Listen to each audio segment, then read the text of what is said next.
When the stay-at-home order first came out, we were like, I think, all other organizations, trying to figure out how are we going to do what we normally do. We bring people together, we educate, we convene. And the question was, how would we do that with the stay-at-home order? And I'd like to thank Leslie Yerkes, longtime board member and friend of the organization, who called me up early in those days and told me about an experience that she had had, which was a virtual presentation over several days, which went very well in her opinion. And she convinced me to embrace technology and presenting things in a virtual fashion. We realized that as an organization based on members helping members, that we were really uniquely positioned to add value to this situation where manufacturers needed help and they needed it now, and they needed educated. So we were able to turn to our support members who did a fantastic job being at our beck and call to provide information to our manufacturers. In the last 12 weeks, we organized 13 webinars, and we had approximately 400 manufacturers that participated in those webinars. We covered topics from finance to safety to compliance to employment issues. We had subject matter experts that were attorneys, accountants, insurance consultants, and even fellow members that shared their experience. We felt like we were really able to contribute during that time of need. When stay-at-home started, many of you as manufacturers were able to maintain your business.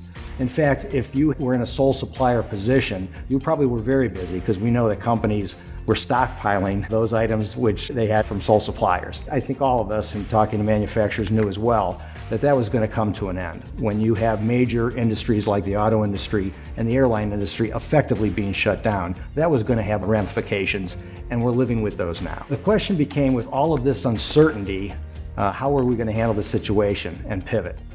And again, I'd like to turn to an old friend of the organization, Becky Morgan. At the beginning of May, she sent out an email to her friends and her clients, and like she often does, in there she quoted one of my favorite quotes from Abraham Lincoln. The most reliable way to predict the future is to create it. And we turned that phrase a little bit and decided to help manufacturers create their own future. And we knew to do that, we had to pivot towards helping them with bringing business in. Many of you had gone from working at capacity, looking for employees, to in a very short period of time, having excess capacity and looking for business.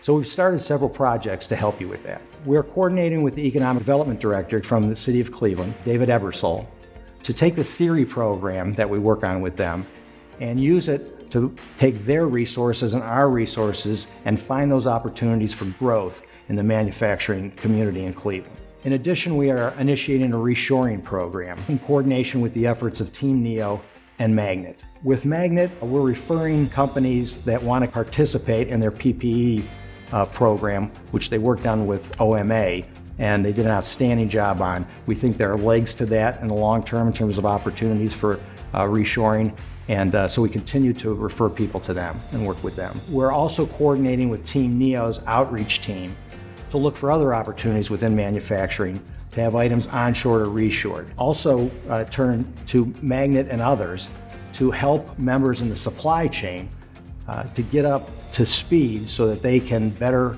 and more effectively compete for those reshoring opportunities. We are going to establish a subcommittee within our Manufacturing Technology Committee to bring purchasing managers together to talk about topics like total cost of ownership and other factors that they look at when they're making their decisions.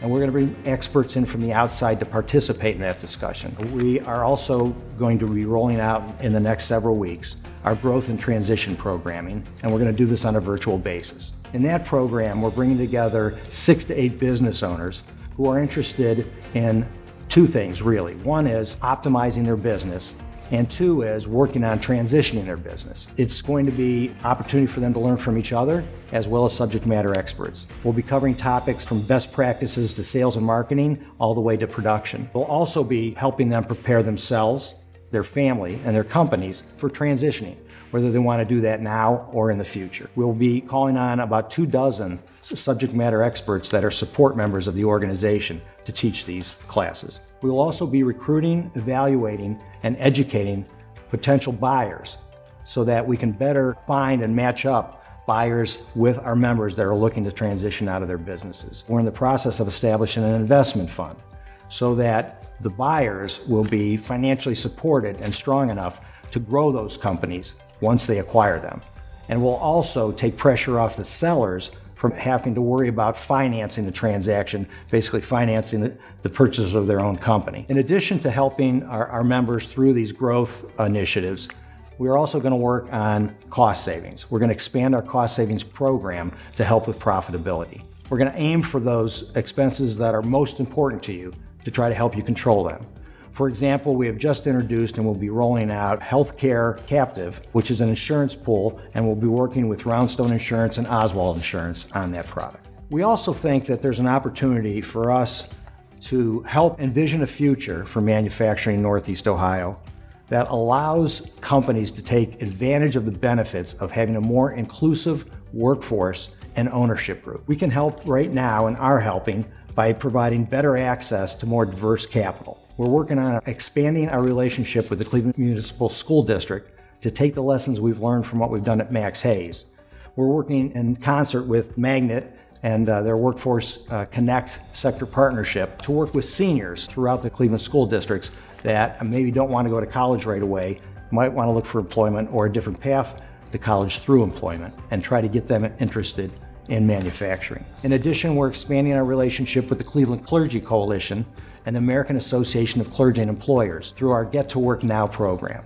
This is a program where we're finding jobs for people on the east side of Cleveland and the surrounding neighborhoods and helping them overcome perhaps their biggest hurdle to maintaining their employment with manufacturers, which is transportation. We're using the vans owned by the clergy to transport those people back and forth to work. With these three programs, we really feel like we can enrich the manufacturing business community. But we know if we're going to be reaching out to the leadership groups of minority and women, and particularly those in the African American community, we have to educate ourselves to be able to do that effectively. As a result, we've created a staff committee who is tasked with educating us and helping us be more effective at working with those minority communities to bring them more into the workforce and also provide them better opportunities for ownership in manufacturing. Thank you for allowing me to highlight a few of the programs we are pursuing to help the members of Manufacturing Works. We're trying to help you create your own future. If you are a manufacturer and you're not currently a member, but you believe that some of our programs might be helpful to you, please don't hesitate to give us a call and we can sit down and talk about how you and your firm can benefit from a relationship not only with our staff, but with the members that are just like you, and you can help to learn from them. Now I'll pass it back to introduce the main event.